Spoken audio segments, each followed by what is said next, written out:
Hello right-hand drive Golf R owners, you're in for a treat. So if you've been watching left-hand drive videos on how to remove the downpipe, yep, you can follow a bit of that, but you also need to watch this video because it ain't the same. So the problem right-hand drive vehicles have is the steering box is right here. And that is where the downpipe bend off the turbo, trunk trunk, has to swing around in that area. So the left-hand drive vehicle videos, the downpipe swings into this area, and we don't have that. So you can't get the downpipe out unless you take the, well, in my case, I dropped the subframe and also cut the exhaust. So I don't know if you need to, if you can do it with the exhaust on. I think you might be able to. Certainly the videos you watch where they're doing it with the exhaust on, they're the left-hand drive vehicles. So yeah, they can do different things. Just to show you the gap, so this is on, there's the box down there. And then on this side, there's no box, so there's a huge hole there for twisting. Now, pointers. So firstly, if you want to know how far I cut it, grab your bracket, take it off, it's easy. The rubber is fairly flexible and you can push it off with your hands, one at a time, makes it easier. I don't know, go for some rubber grease if you want, stick it on the knobs and then eventually it'll slip off. So if you grab this, there's a good standardized measuring tool, stick it on the bracket like that. Come down to here, you can see the bracket does have an angle and the flat top for this one here is on the top, and looking here, I've got about nearly a centimetre on the rubber. And then I did a chopsies. First I chopped it with the angle grinder from underneath, and then when I lowered it I finished off the other half with the angle grinder. I used a straight edge along here to try and keep it as marking it out to try and keep the angle grinder cutting as round as possible. I've got two plates, sandwich plates to weld on. I'll do that later. Alright, so some tips. I only took the right wheel off, and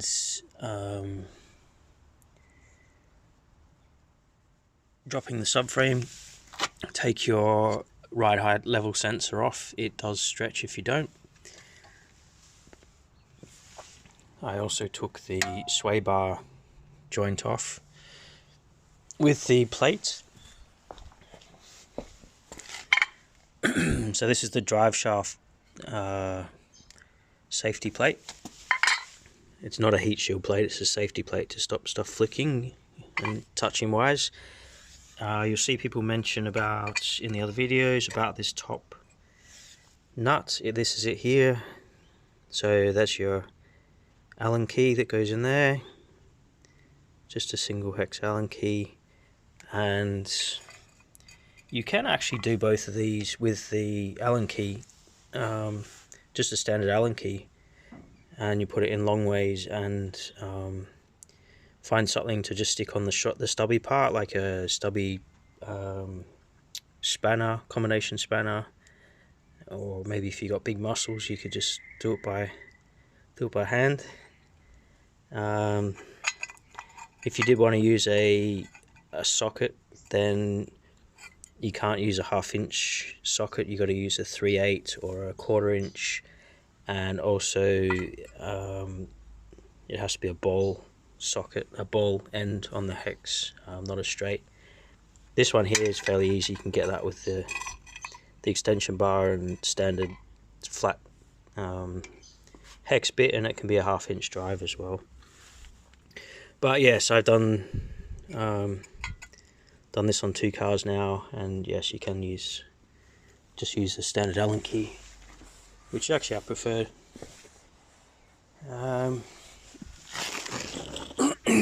Underneath the car, it's really hard to see with this light. Here's the subframe. Okay, so the front subframe holds the suspension, not the engine, so don't be afraid that the engine's going to fall out. It's just holding the steering and all the suspension, front suspension gear, which is held up by the struts as well, so unless you undo the struts, that ain't gonna fall off. And you can just loosen it and hang it down. A couple of things to point out is you get to the bolt here that's holding it to the frame with extension, and I think it's about an 18mm, and there it bolts up to the frame, so that drops off. Again, drop your sway bar off. You don't need to drop the ride height sensors off. My left hand wheel's still on. Dog bone. These bolts are actually on the steering rack and pinion, so you don't need to undo them, but I did. You do need to undo these back plates, so I just loosened them off and at the back and undid them on the subframe, and that is good enough. And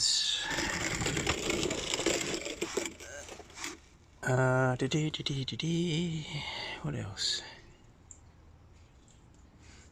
Oh, the drive shaft I zip tied to the gearbox just because it kept coming back and it was annoying me. So once you get that off, I just zip tied it.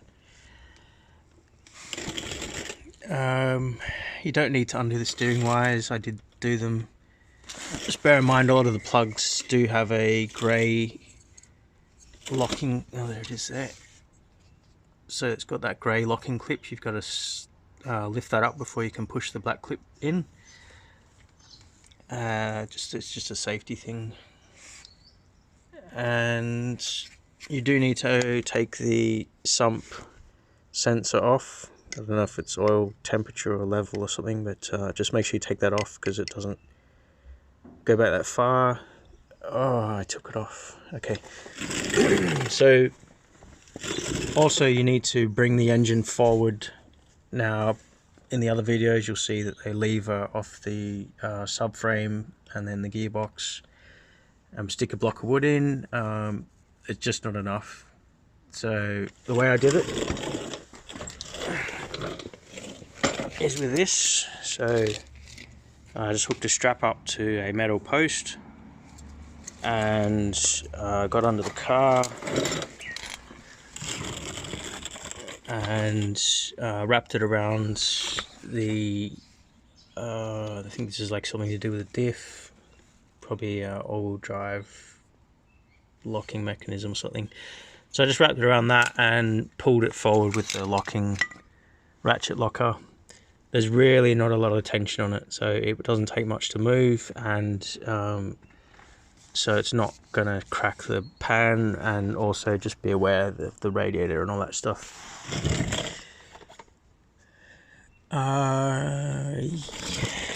With get out of the way. So up here on the right-hand drive vehicles, the plate that bolts onto the catalytic converter, you don't need to loosen this on the right-hand drive, but on the left-hand drive vehicles you do need to loosen this off. That is done with a 13mm spanner up on the block. See if I can focus that for you. So I use a combination spanner up on the block, and so it slides underneath, and then I just put another combination spanner on the open end and leverage that way to loosen it. I highly recommend not taking them out because they may be hard to get back in because of this drive shaft. There is videos saying you can take the drive shaft out rather than dropping the subframe, which now means I need to do a wheel alignment. I can't concur whether that works or not. Cool, so the subframe gets dropped and just got underneath more. Another thing I wanted to point out, so here is the steering box that sticks out, that's not on the left-hand drive vehicles. You can see it's huge. I actually damaged this quite a bit trying to get it out when I was following the left-hand drive vehicle videos. So yeah, I don't know what you're going to do that, but just bear in mind that I did damage that.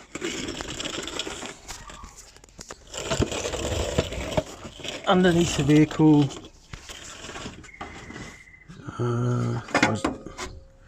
just ignore that, that's the new up pipe. Yeah, so you can follow the standard twist that they do. The subframe, because it's loose, it can be swayed, so it can be pushed forward or moved around, and it just gives you enough room to then pull out the catalytic converter. There's no way, absolutely no way you get it out without definitely dropping the subframe works and possibly just taking the tail shaft out, but you cannot get it out. If you were thinking you're going to do shortcuts, it's not going to work. It just locks up in here. It hits the case, it hits the subframe, and it hits the steering box, and there's just no way around. I spent because I was following the left-hand drive vehicle videos, I spent 2 days, in total 12 hours to get the exhaust out, and most of that was just spent trying to get the angles, because everyone else seemed to be able to do it, but that was because, yeah, it worked out in the end. It was a left-hand vehicle thing and the steering box was in the way. So once I worked that out, then I dropped the subframe and I had it out within about an hour.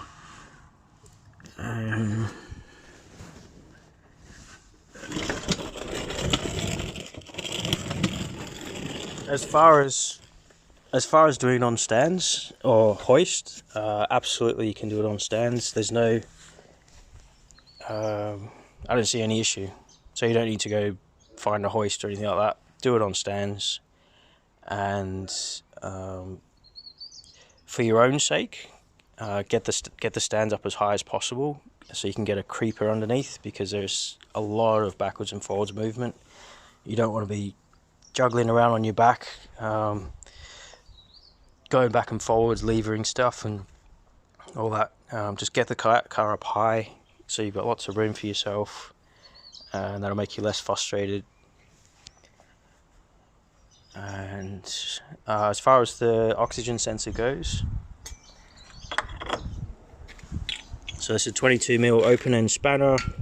You can't get to that when the exhaust is up in situ, but once you start getting the exhaust lower down through the tunnel, then you can just get a 22mm open end spanner on it and it will come out very easy. And also, because of the tight room we have, I would definitely take it out. I wouldn't mess around thinking you're going to get the sensor out or get the exhaust out with the sensor in, because you need all the clearance you can get. So yeah, time wise, left hand drive vehicles, very easy. I just did a Golf R. This one's a 7.5, this one's a 7, and I did pull this one out, which was already a sports exhaust, so I did that in less than an hour. But yeah, I mean, that was lots easier, and it's all in separate sections. Cool. I don't think there's much else I can impart wisdom wise. Oh, sorry, there was one. If you're dropping the subframe, you need to take this off, or lowering the subframe. There is a wiring harness here. It's a black hard plastic case, and it clips underneath. Where are we on the video? There. So here is where it goes up onto the body, and just under here, the black thing tag clips under there. You need to lever that off There it is there. So get a flat blade screwdriver underneath it and just push it out. It's just barbed. It's a barbed plug, which you can just push back. And yeah, I think that should do you. So just budget a lot more time for the right-hand drive vehicle. If you're a repairer on an hourly rate, just bear in mind it's going to cost time before you take the job on and quote for it. Don't quote based on the left-hand drive vehicles, because it's not the same job. Also, I'd quote a wheel alignment if you're going to drop that subframe in there as well. Cool. Alright, good luck guys.